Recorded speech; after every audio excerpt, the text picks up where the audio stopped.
Welcome to the Slop Farm. Enjoy the video. In this video, I will explain how to connect a printer to your desktop computer. First, ensure you have your printer, its power cord, and the USB data cable ready. Begin by clearing a space near your computer, allowing for easy access to power outlets and USB ports. Proper preparation prevents frustration and ensures a smooth installation process, saving you time later on. This initial step is vital for a seamless setup.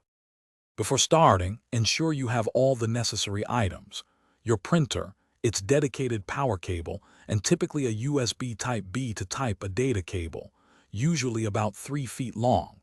You will also need a clear, flat surface near your desktop and an accessible wall outlet.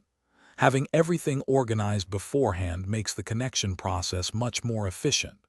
This preparation phase is quick, yet crucial for success. Now let's make the physical connections.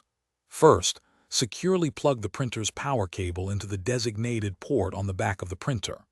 Then, connect the other end of the power cable directly into a wall outlet, avoiding power strips if possible. Next, insert the square-shaped USB cable end into your printer and the flat, rectangular end into any open USB port on your computer.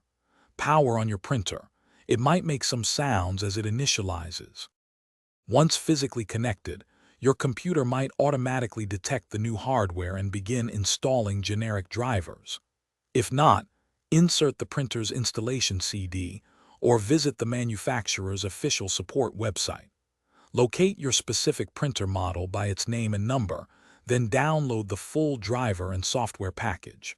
Run the installer program, following the on-screen prompts carefully. This step is essential for your computer to fully communicate with and control the printer. Thanks for watching. Consider subscribing if we helped you today.